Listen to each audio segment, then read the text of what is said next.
Wow. Bunch of very shy singers. Yep. That's all right. All right. Good evening, everyone. Are there any disclosures of pecuniary interest on council? Deputy Mayor? Thank you, Mr. Mayor. I will declare a conflict with number 2, please. Okay, so noted. Nothing else. Adoption of council minutes then. I am looking for a mover and seconder for the meeting held January 18th. Councillor Hammond, Councillor Dunn.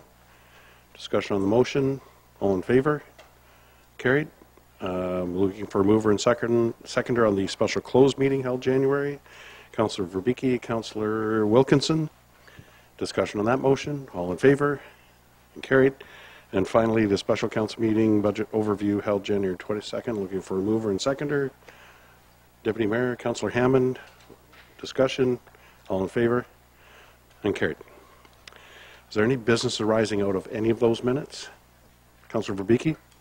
Yes, where the mayor had a couple calls and a couple stops in the grocery store regarding the trailer storage. Now, is that just for Canadian Tire, or is that for all of Leamington, the trailer storage? It's a very good question. It was a discussion on Canadian Tire at the time, but Ms. Orton, do you want to? The amendment relates. Oh yeah, got to use the. Yep. The amendment relates only to the site, the specific site of Canadian Tire. Okay. Okay, thank you. Anything else?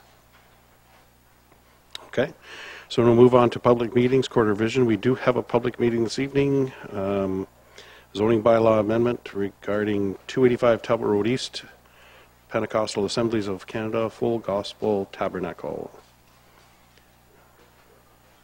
Oh, Brian is starting us off. Okay, thank you, Mr. Mayor. As don't see anybody from the public here, I'll give a high-level overview of the application again for council. As noted in the previous presentation, Full Gospel Tabernacle has submitted a zoning bylaw amendment application to rezone the property from its current zoning of commercial highway holding zone to an institutional zone to recognize the existing church on the property. The institutional policies of the OP permit the development of new and expansion of existing institutional uses in all land use designations, with the exception of the agricultural and provincially significant wetland designations, subject to a site-specific zoning bylaw amendment and complying with the criteria outlined in the policies. Administration is of the opinion that the proposed amendment is consistent with the institutional policies of the OP, and further notes that the location of the property is considered appropriate for institutional uses, situated in an area that conveniently serves both the primary settlement area and rural areas, and will not negatively impact the orderly development of the Eastern Commercial District. Finally, administration is recommending that zoning bylaw amendment number 125 be approved by council at the regular council meeting. Thank you. Okay, thank you very much. Any questions, comments from council members? Councillor Hammond? Your Worship, thank you. Brian, I just wondered, in light of the fact we've discovered that the zoning was incorrect, I know there's at least 2 other churches down there. Have you checked the zoning on those as well? Aware of the one church when did the review of the application. It does have an institutional zoning. That's the one on the south side of Talbot Road East. I would have to take a look at the other church. I don't recall seeing that in my review, but I believe most of the churches do have the institutional zone. So it is a public meeting. Is there anyone in the audience that wanted to address council in regard to this? Nope. All right. So were you looking for a recommendation this evening then? Administration is recommending that the bylaw be approved. It was subsequent to there being no concerns raised at the public meeting. Okay. Yeah. So at the end of the council meeting. Okay. Thank you very much.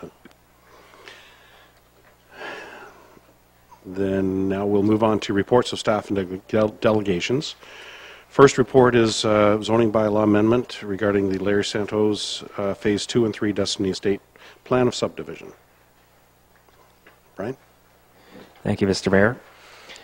On January 4th, a public meeting was held to consider the the zoning bylaw amendment application, which was to establish site-specific residential zone provisions for semi-detached dwellings on the east side of Destiny Drive to prevent an increase in the maximum lot coverage from 40% to 50%, reduction in the minimum front yard setback from 6 meters to 5.49 meters, and the minimum exterior side yard setback from 4.5 meters to 4.19 meters to allow development consisting of more building, less front and exterior side yard, and a higher ratio of lot coverage to landscape open space. Briefly touch on each of the requests being made through the zoning bylaw amendment and provide analysis that was done by administration. So the first part is the purpose of lot coverage is to ensure that overcrowding in buildings on a property is avoided. Massing remains complementary to buildings in the surrounding area. An adequate landscape open space is provided. In administration's opinion, there will be no reduction in the minimum interior side yard setback or rear yard setback, meaning that the buildings will not be coming any closer to the side yard or rear yard of the property lines, which would result in overcrowding. The massing remains at a proportion that will be consistent with the approved buildings within the surrounding area and will maintain a human scale, not overwhelming or impeding on the pedestrian environment and streetscape within the surrounding area. And last point, the provision of landscape open space in the front yard will be decreasing marginally to account for the requested increase in lot coverage and a reduction in the minimum front yard setback. However, the space will still remain functional for the residential use and maintain an appropriate balance between the areas that are driveway. Second part is the front yard setback. The purpose of the front yard setback is to ensure that a consistent build line is maintained, views are protected, there's sufficient space to accommodate a vehicle, and overcrowding of buildings is avoided. Site plan that was submitted by the developer illustrates front yard setbacks which will provide consistent build line along Destiny Drive. The proposed reduction in front yard setback provides sufficient space to safely park a vehicle without blocking any proposed sidewalks or pathways, obstructing the views of vehicular operators, pedestrians, and encroaching on the Destiny Drive right away.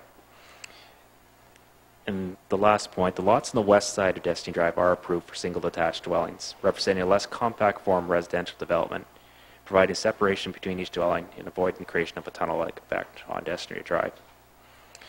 The third point is the third part of the requested zoning bylaw amendment is the exterior side yard. The purpose of the exterior side yard setback is to ensure that a consistent built line is maintained, views are protected, and overcrowding buildings is avoided, similar to the front yard. It's administration's opinion that adequate space is still provided on either side of the Iverness Drive right-of-way, avoiding the creation of a tunnel-like effect. Proposed reduction in exterior side yard setback will not restrict the views of abutting property owners, pedestrians, and vehicular operators. At the public meeting, Gulfwood Lakes Inc. submitted comments outlining concerns with the proposed amendment. Administration has taken these concerns into consideration and is of the opinion that they have been sufficiently addressed within the planning report that is before you tonight. Administration is of the opinion that the proposed amendment is appropriate. Its impact will not negatively affect the orderly development of the surrounding area. It meets the general intent purpose of the residential R3 zone provisions of the zoning bylaw, and it will retain a high quality pedestrian environment and streetscape within the area. Administration is therefore recommending that zoning bylaw amendment number 91 be approved. Okay. Before I start asking other questions, Brian, I'm just wondering if you could just refresh council's memory as to why we're doing this again here tonight, because we've already had most of this discussion once already. So this is part of the process we have to go through, if you'll explain. That's the... Oh, is that on? Okay. Yeah, it is... When plan applications are brought forward, it is a three-part process. The first part is the information process. Council is informed by administration of the application. The second part is the public meeting. And if concerns or issues are raised, then planning will prepare a subsequent report, which is being brought forward tonight. And the purpose of that is to address those concerns and to inform council how administration feels that those concerns have been addressed.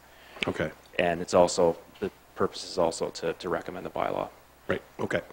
So I do see that we have an addendum on the agenda tonight, which is an objection from one of the neighboring developments as well. That's correct. So we need to deal with that again, or? Yes, that's correct. The delegations are part of the process for the final report. Okay. So All right. So are there any questions from council? Councillor Jacobs. Thank you, Worship. And just coming in, I missed the last meetings, coming in the tail end of this. With the request that is being made here, but is this the new wave of the future type thing with the type of buildings they're putting in? Like you're going from the traditional duplexes or condo styles, whatever, to this villa style. And like that seems to be the wave currently. And is that what this is all about, that they require these setbacks for that type of buildings to be installed or to be constructed?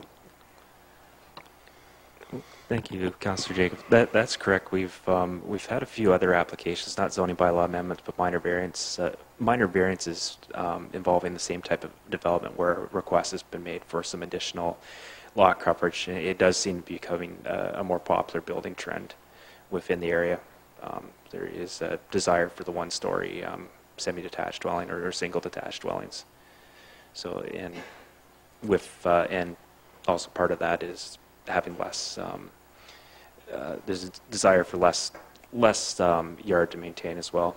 So it's another part of the equation. Okay. No other questions from council? So we do have an addendum, and Jackie Lasleen is here representing. So if you don't mind.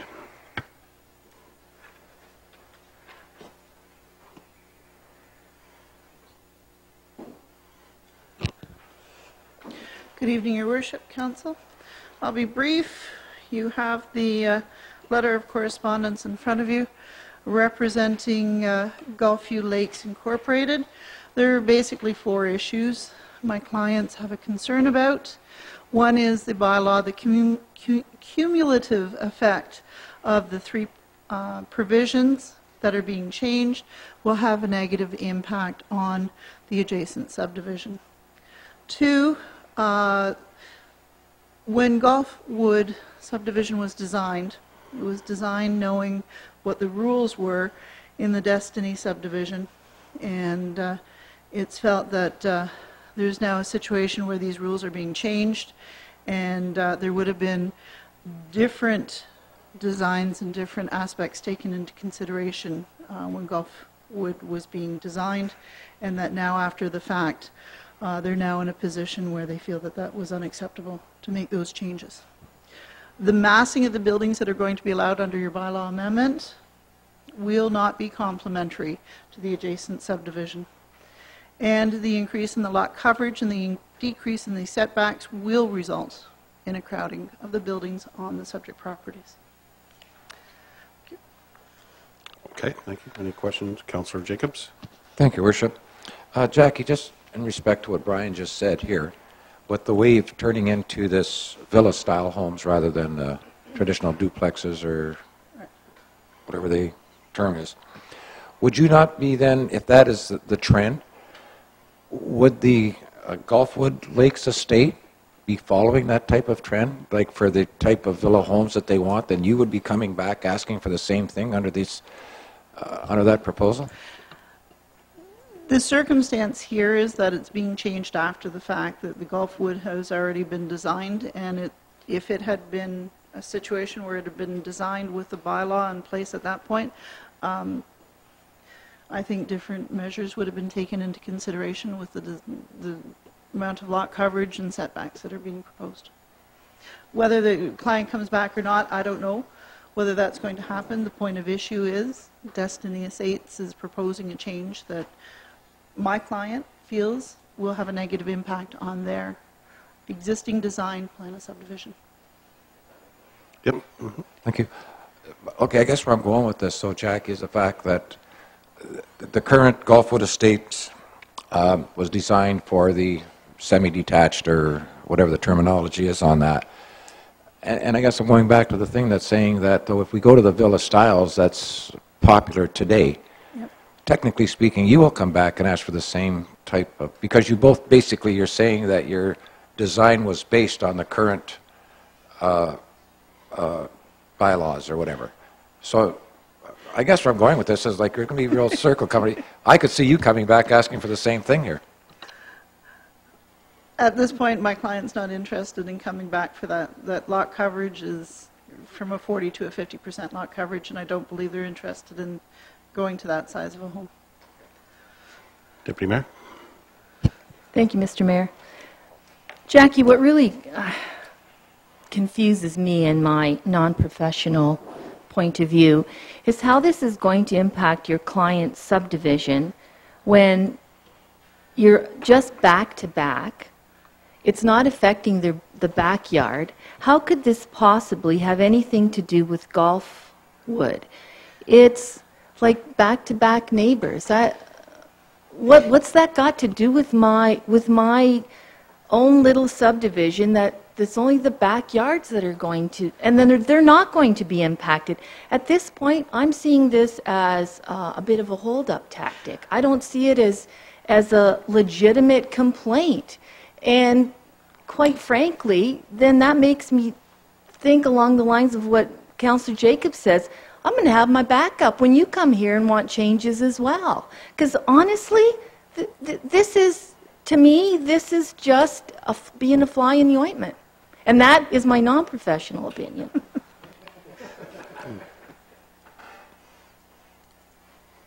No other questions from council?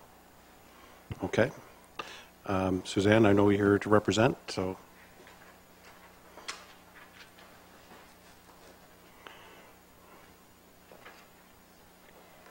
I'll just take a moment to briefly respond. Just to, I know we've gone over these points the last time we were here, but it is Mr. Santos' position that, as was pointed out by Councillor MacDonald, there won't be any negative impact to Gulfview. Visibly, there will be no change. From Gulfview viewing this subdivision at the rear, the rear yard won't change, the interior side yards don't change, there's no change. And in fact, our position is that this will improve the visibility from Gulfview because of the fact that we are maximizing the amount of covered space that can be allowed. We're going to be minimizing the add-on decks and sheds and things of that nature. So there's going to be a cleaner line in the backyards. I would also point out that although the discussion is that Gulfview designed its subdivision based on the bylaw, the last time I looked, there actually is no subdivision registered on this part of Gulfview. They haven't actually registered their plan of subdivision. So what you're seeing is a concept.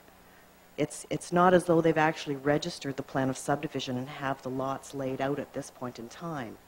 They could change. We have no idea.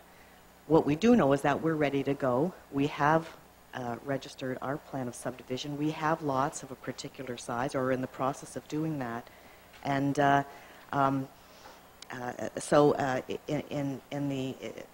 to address the comment that they've designed their subdivision based on these bylaw provisions. In fact, the subdivision hasn't been registered at this point in time. It's just a concept. So it could be changed. Okay, questions, comments from council? No? Okay, thank you very much. So we do have a recommendation before us then, council. What are your wishes? Councillor Verbicki? Moved. Councillor Jacobs seconds. Discussion on the motion. All in favor of that motion? And carried. Thank you very much. Next report is one regarding a refund of the application fee in regard to 285 Talbot Road East. Tracy. Thank you, Mayor and members of Council.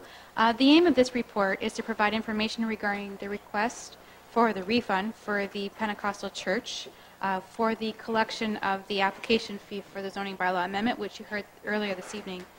Just to give you a little background, at the public meeting, representatives attended as delegation and requested that the fees be refunded. The total fee is $2,300, which was collected last year. 2,000 went to the municipality and 300 went to the Conservation Authority. Administration has had an opportunity to review this further, and upon review, it appears that the change in the zoning occurred as part of the consolidation of the official plan and zoning bylaw. Normally what we would do is we would fix these as we caught them. Sometimes we'll bring in some housekeeping amendments and we don't charge the property owners. But in this case, it was brought to our attention because of a potential development, which is a site plan you'll see in the very near future for some construction. So in this case, we are satisfied that the property was unintentionally rezoned and that we do support the refund, and it can be charged to sundry expenses for 2016. So administration is recommending that council authorize the refund for both the IRCA fee and the zoning bylaw amendment application fee to a total of $2,300. Okay, questions or comments from council? No. Councilor, okay, Councilor, moved by Councilor Wilkinson, support by Councilor Hammond. Discussion on that motion? All in favor? And carried. Next item on the agenda is a report regarding changes to policy, salaried employees administration, vacation and holidays. Who's taking us through that? Oh, Lisa, sorry. Thank you, Mr. Mayor. The aim of this is we are doing a comprehensive review of our salary policy that outlines the working conditions for our non-union salaried staff. So in addition to the 4 requests that I have to date, you may see more changes come forward over the next several months. The first change I'd like to talk about is vacation. Currently, the policy states that we take the vacation the year after we earn it. For example, if you were hired September 15, 2016, you would have no vacation to take in 2016. You would only have 3 days to take for the whole year of 2017, and you would only start your 2-week vacation in 2018. While this practice complies to the Employment Standards Act, it is outdated and it proves very inhibitive when it comes to recruiting good talent for our organization, because a year and a half to take 2 weeks vacation is quite a long wait. We are recommending that the policy be changed so that we take the vacation in the year that it's earned. We have polled or we have consulted with the staff, and there are no concerns with that at this time. The second change we're looking at are exchanging half days for the floater day. Currently, we have 1 paid floater day that we can take at any time with the approval of our manager, director. And then we have a half a day at Christmas Eve and a half day at New Year's Eve. What's been happening is we get very few customers coming in on these 2 half days. We have surveyed the staff, and what we're suggesting is that we exchange the paid floater day for the other half days of those 2 days. So it's a balance, really.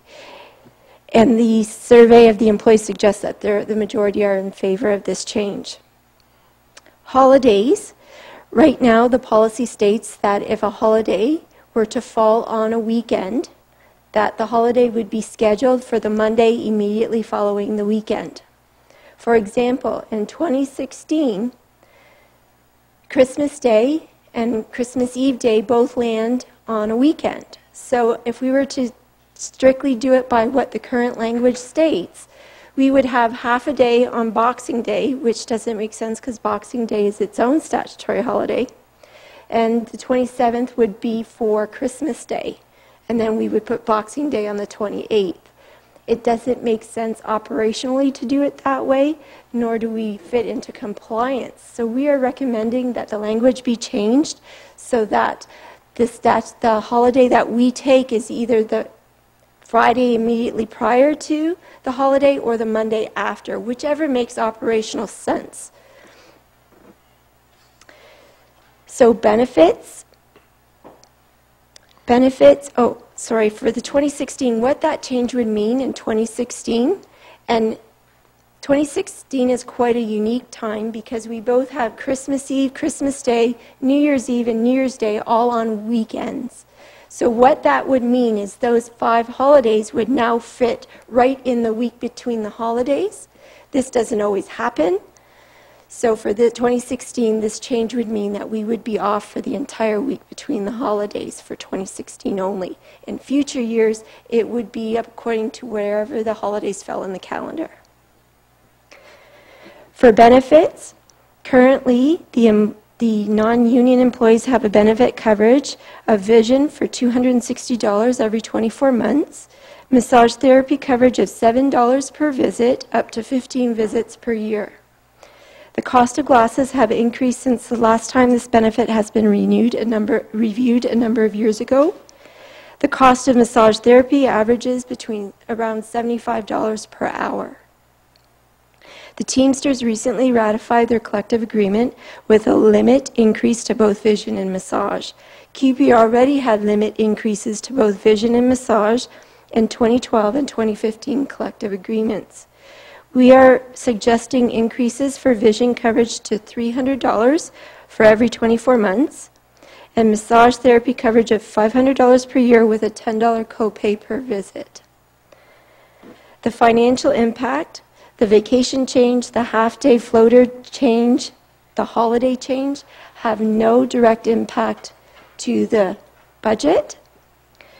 The impact that the benefit has is $6,000 in total for all salaried non-union full-time employees. The recommendation is that the policy for the salaried employees be amended as described. Okay, thank you very much. Questions, comments from Councillor Jacobs? Thank you, Worship. Lisa, with the moving of the vacation to the year earned, or during that year, what are you going to do with the ones that have a year holdback currently? Will you be giving them an extra week or paying them out, or how will that work in? Thank you, Councillor. Councillor Jacobs. What we're doing is we're putting that vacation entitlement that they earned in 2015 that they would normally take in 2016 into a vacation bank.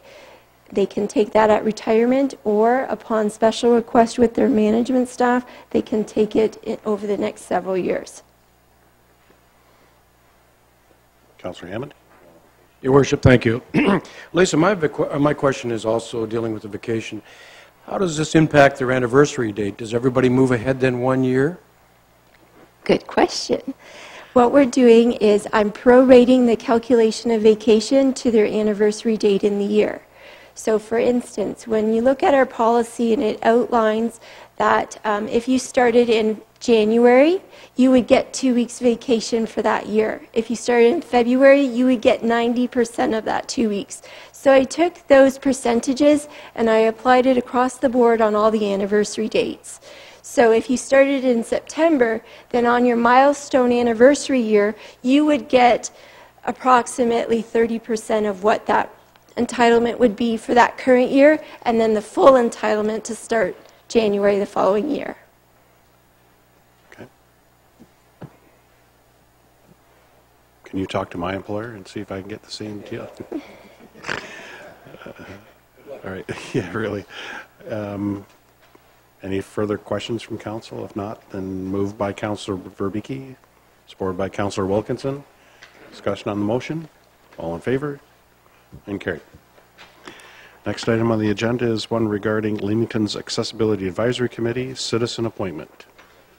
Tracy? Thank you again.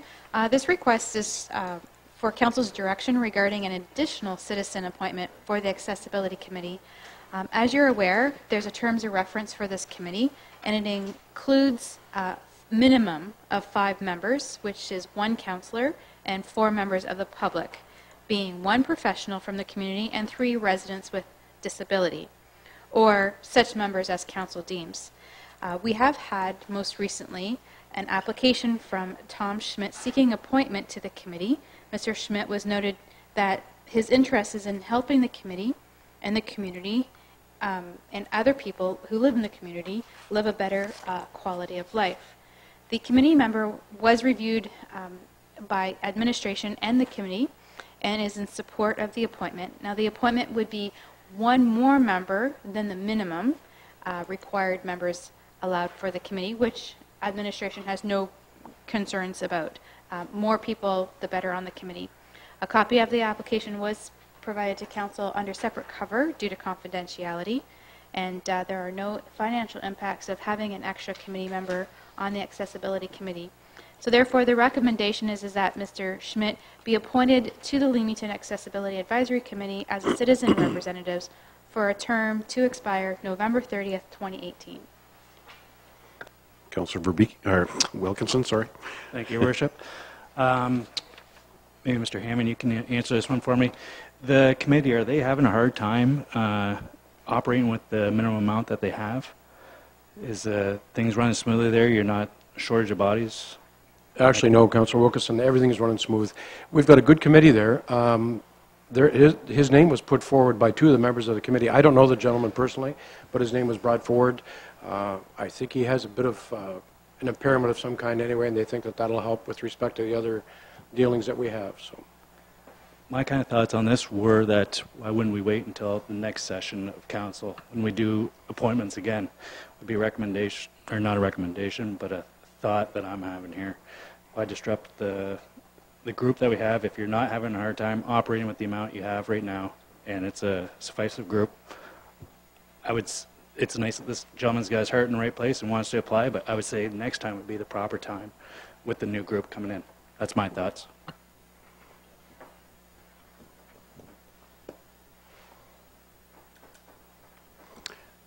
Ruth? I can just make one. Typically, my understanding and at least my previous experience is when you have a minimum number with no maximum, you generally look for community involvement.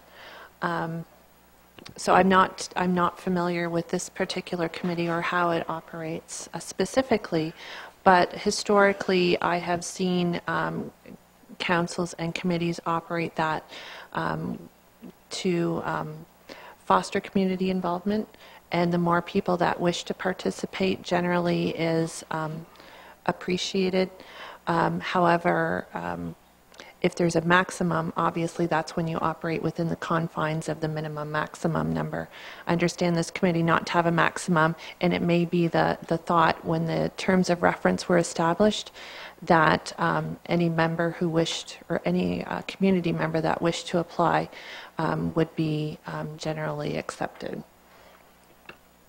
Councillor Hammond? Your Worship, thank you. Just to address again the numbers, we currently have 5 people on the committee, but it should be noted as well, we also have 2 members from the town who serve on that committee as well. Judy, who takes minutes, and Bashir, who's been very helpful with respect to the building part of it when we look at the ramps and all of those kinds of things. So we really have a 7-person committee right now. Councillor Jacobs? Thank you, Worship. Ms. Horton's statement in respect to the numbers, that technically could get out of hand. Like, I would think that if half a dozen people came forward today and say, yeah, we all want to be on that committee, and there's not a maximum, then it becomes an unruly committee, or hard to, I guess, handle. Depends on who the chairperson is. Well, but I know what you're saying. Yeah. I was going to say something, but I was going to say. Anyway, I'll leave it up to council. It affects me in no way, so Councillor Hammond, you are our representative on that committee. It was 2 of your committee members who put his name forward. So, what are your wish? What are council's wishes then? Well, Your Worship, thanks for dropping it in my lap again. Well, but you know, I think that I think in light of the fact that his name was brought forward by 2 of our committee members already, that think he may be of some help, I think maybe we owe him at least the opportunity. Okay. Would you make that motion then? Okay, sorry. And supported by Councillor Verbeke. So discussion on that motion? All in favor on that motion? Opposed? And carried.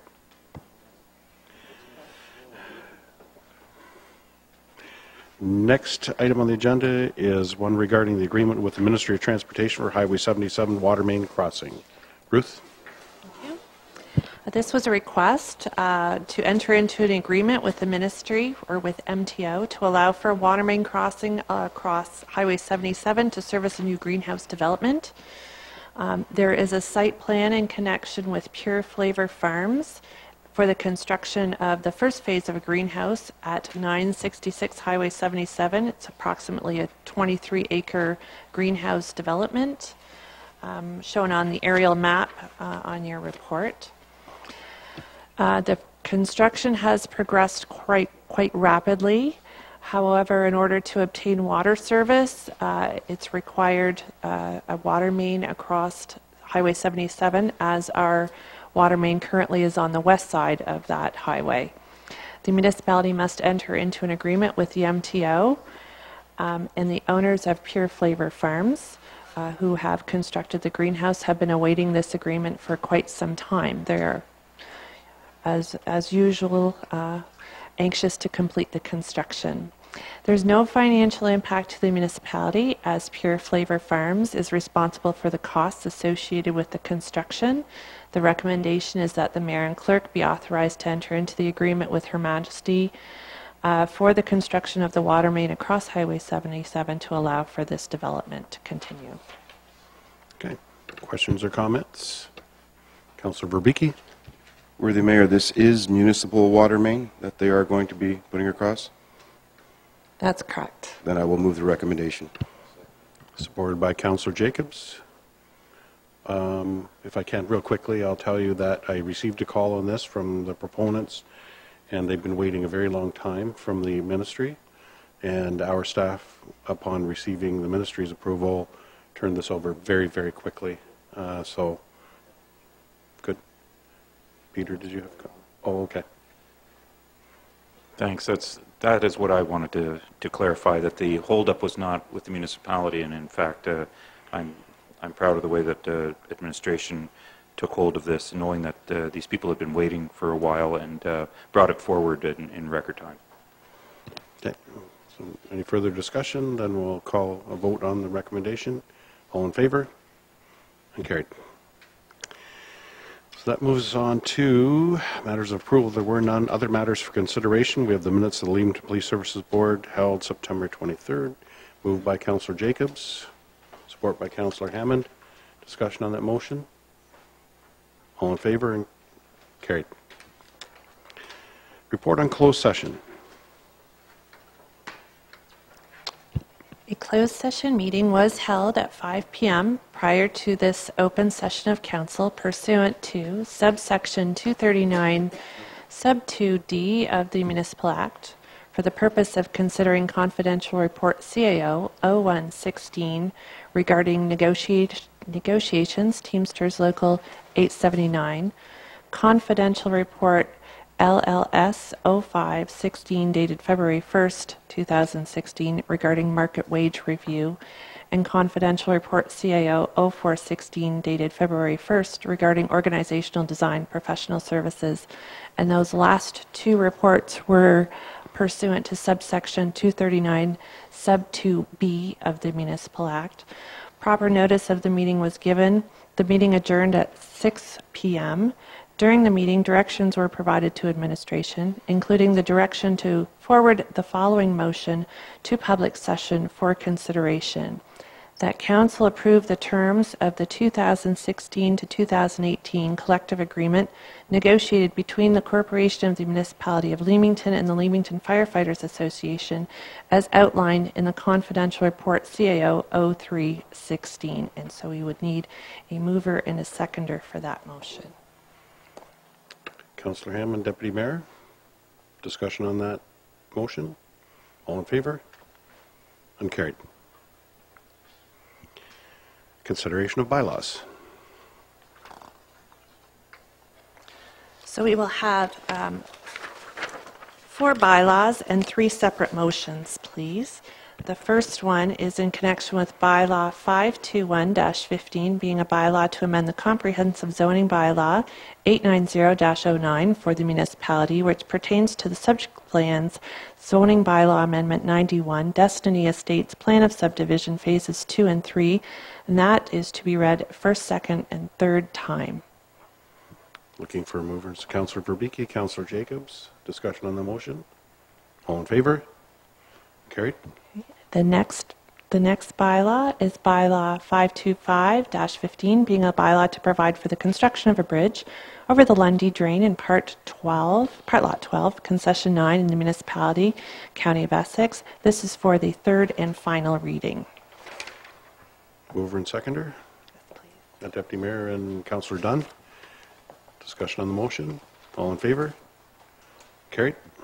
And I will read the next two bylaws for the final motion. Bylaw 2-16 being a bylaw to amend the comprehensive zoning bylaw 890-09 for the municipality, which pertains to the subject land zoning bylaw amendment 125 for 285 Talbot Road East. And then bylaw number 8-16 being a bylaw to confirm the proceedings of council of the municipality at its meeting held February 1st, 2016. Those are for a first, second, and third and final reading.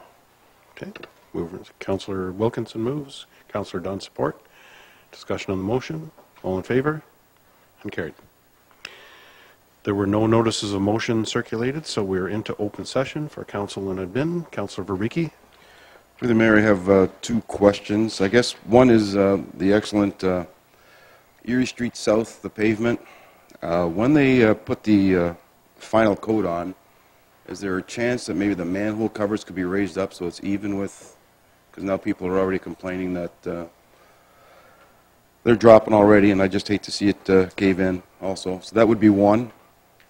Just respond later sometime, Rob, just FYI. Complaint from some people uptown, believe it or not. I don't get up much but town, but when I do, they complain. They want to know what the status is of the Gregory building with these beautiful blue tarps on. Is it still for sale?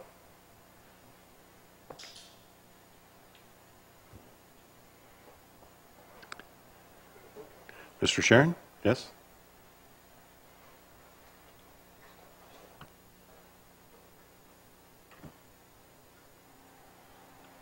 Through Mayor Patterson. If Council will recall, it was Council's decision to have administration pursue other possibilities for the Gregory building. I think the recommendation at the time was that the municipality sell the Gregory building. From administration, Council felt that they did not want to risk that building and the heritage and the value of that building in concerns that it may not be fixed up and that there was a lot of potential there, and they didn't want to become an eyesore. But we're rather looking for more creative things to happen with that building. Staff are currently working on a number of things. We appreciate that there's a tarp on the building, and it doesn't look very good. But staff are in conversation with a couple opportunities of potential investors in the building. We've been negotiating the potential of a long-term lease if the leasee would commit to a number of repairs and rehabilitation on the facility, the potential of a long-term lease of that with a particular use. Trying to come up with some creative things for the structure that would see it improved and see a lot of those heritage features brought back. But in recognizing that there is a tarp on the roof, I've had conversations as early as last week with staff to say, okay, we have to get this thing moving. These aren't easy things to negotiate. People aren't banging down your door looking to invest in old structures. But we recognize that it doesn't look good, and we'll have to either take some interim steps to fix the roof sooner than later, or hopefully we can bring a more comprehensive plan to council. That's where we're at with it. Okay, thank you. No, that's just one I want to know, because I know discussions probably the last 2 years, it just seems to have fallen off the radar, and now it looks, when you got Mill Street starting to kick up, looking good, that, that's the first thing you see on the other side. Thank you very much, Rob. Yep. I can assure you it hasn't fallen off the radar. I know admin has been working on it ever since. We just, as council members, really haven't had much discussion on it. So, anything else under open session from staff at all? No one? No? I just had a couple of quick things. On Wednesday, January 26th, trying to read my own writing here, I did attend an economic development forum in, I think it's Windsor, but it's Tecumseh and Windsor, wherever. Was organized by Nick Marentet, a gentleman who is retired. He actually has his own consulting firm now, but a major executive in the automotive world. And He brought in a bunch of people. There were probably 30 of us there to discuss how we could better use people like himself to work with industry around the world. Really, the focus is more on business attraction than anything at all, which leads to other topics that go along with it. But that was the thrust behind this whole thing. They have formed a ad hoc committee, I guess, for lack of better words, all volunteers, no fees for doing any of this kind of stuff, but they are going to look at different ways that they can, I guess, raise awareness of not just the City of Windsor, but Essex County, Chatham-Kent, and we had Lambton-Sarnia there as well. So the mayor and a couple of staff members from Sarnia were there. Chatham-Kent was represented. Almost all of us from the county were there, and then several members of the City of Windsor Council were there, and then a number of individual business people. So I think the point was driven home that this group should not have any politicians on it and no political appointees either, that it should just be business people that get together, throw ideas together around, and then offer their help and services to whether it's our EDO or to the Windsor Essex Economic Development Corporation.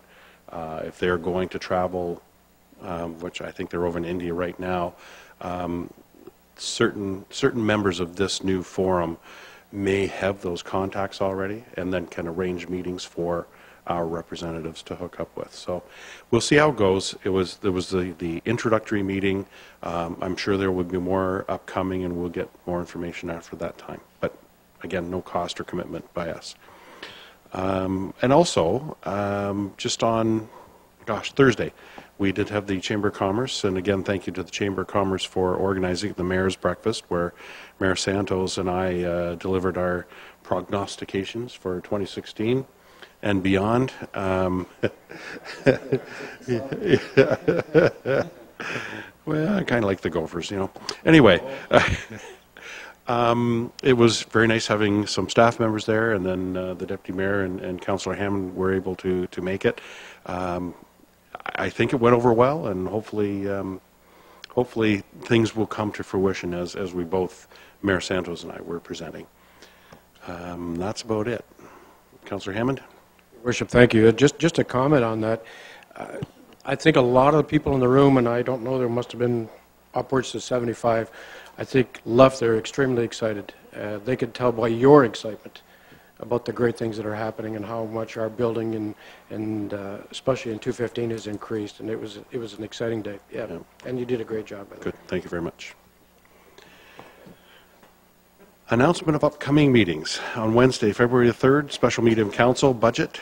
We're right here discussing things at 9 o'clock in the morning until 3, when Deputy Mayor and I have to take off to go do more budget deliberations at Essex County Council at 4 o'clock. Thursday, February the 4th, we have a special meeting of council again, if necessary. I'm assuming it will be budget deliberations again from 9 o'clock in the council chambers, and Friday, if necessary, budget deliberations starting at 9 o'clock. Monday, February 8th, we'll be back here for a 6 o'clock start for a council meeting. Statement members non-debatable. Motion to adjourn. Councillor Dunn, Councillor Hammond, all in favor of that motion? Carried.